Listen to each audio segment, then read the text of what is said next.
on this is, of course, Mike Benz, who I'm so honored that last minute he was able to come on. Mike, I honestly just want to toss it to you, your kind of thoughts on this whole FISA debacle, if you want to start with the press conference that we just saw, or even just the forthcoming Monday vote, what you think is going to happen. Yeah, I share an identical rage that I feel emanating from you here. For him to take to the press conference like that and pivot to the border on citing all of the principles. If we don't have a border, we don't have a country. Well, you know what? If we don't have a secret police in this country, a political police in this country, we don't have a country.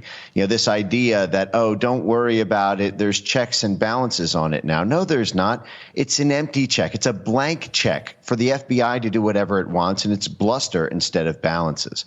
FISA is, as Senator Mike Lee said it best, federal investigators stalking Americans. And there's something very sick and twisted about what's happening right now with the FISA fight vis-a-vis the Republican Party. The Republican Party is in the middle of a civil war between the internationalist sect of the GOP, the blob sect of it, versus the nationalist wing of the GOP, the populist faction. And FISA will not be used on the blob side, the internationalist side of the GOP. That side of the GOP associated with big international businesses, associated with the energy market, associated with the military. In that empire managerial class of the GOP, FISA is not an issue to them. It won't be used on them, but it will be used on their opposition in the GOP civil war. Every single right-wing populist, nationalist Republican is a target of FISA. FISA is this idea that you can get around the Fourth Amendment of the Constitution and use the Department of Dirty Tricks powers that our foreign policy establishment has to spy on foreigners, to spy on Americans if you simply use the word counterintelligence instead of intelligence. Oh, we're not doing intelligence spying on our own people. We're doing counterintelligence spying on our people because they might be being spied on by Russia. The foreign policy establishment, the blob, has an in-process plan to seize Eurasia from Russia. And anyone who is nationalist populist, who decides, has a high-profile voice or any sort of political power, who wants to undermine Ukraine funding, who wants to roll back the ability to carry out war in Eurasia, they are immediately a counterintelligence target of FISA.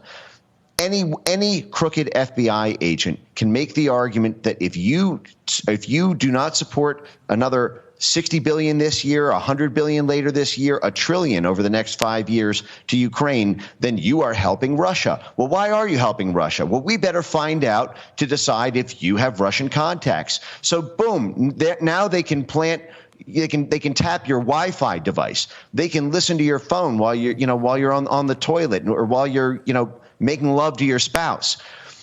This is the most corrupt agency, the most lawless. We will know there's checks and balances when we see them in jail. Peter Strzok was the head of counterintelligence for the FBI, and he tap danced in front of the world after saying, we have an insurance plan to make sure that the duly elected president doesn't become president. This FISA trick is a thummy war between the two sides of the GOP and using this foreign-facing dirty power to basically do that cheat thing with the pinky finger. That's what's going on here, and that's why Mike Johnson is behind it. I'm just curious how you think FISA, taking a step back from the actual, current battle at hand right now, but how FISA fits into the sort of broader weaponization that you've talked about, particularly on the censorship, kind of the misinformation, disinformation front.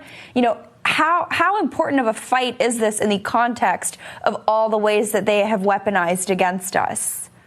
Yeah, what it is the FBI's toolkit side of when you are losing in a fair fight in terms of voters and the electorate.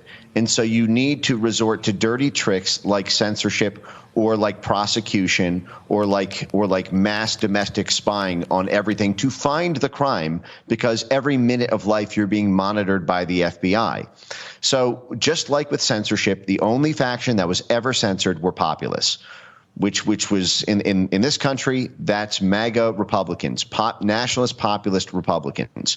Not Dick Cheney Republicans. It's all one side because the GOP is The blob side of the GOP is losing the civil war within the party, losing power to the populist faction, and they're also losing in the general, with all the polls now showing Trump up 5 to 7 points in each of the 7 battleground states. So as they continue to lose harder and harder in a fair fight, they are resorting to the rigging, basically loading up the gloves with a weight to try to win it in a rigged way. And FISA is rigging it through essentially the tortuous process of an American secret police. I mean, how rich is it that you have Mike Johnson standing up there thinking that, oh, well, if I just say the words border security and I loop it together with election integrity, the MAGA base, they're going to be happy. The War Room posse, they're not going to call. They're going to see that we're actually doing. No, we've seen through you on day one. You guys have done absolutely nothing on the southern border except a performative impeachment of Mayorkas, which you guys couldn't really even follow through. And it was cagey if you could even really get there. Didn't see Mike Johnson going down to Mar-a-Lago to hold any press conferences on that. Didn't see him calling conference-wide calls or meetings on that. No, it's only been on Ukraine aid and FISA. That shows you what his priorities are. Mike, I really think you are, in some ways, I would say, one of the leading experts on sort of the government censorship, right? This dark money that is funneled through the government to sort of skirt the First Amendment, to use these various NGOs to then go after, like you said, the MAGA movement. I'm just curious, in your kind of estimation, we've focused a lot on this show as of late how they know Trump's going to win, right?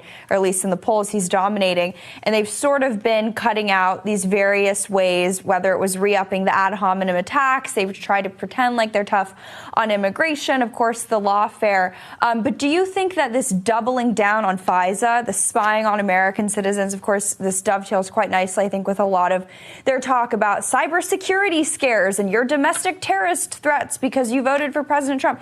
Do you think that this is sort of a marker for how they're going to try to start kind of warping the narrative ahead of the 2024 election? In other words, they're basically treating us like foreign terrorists, not even domestic ones, right?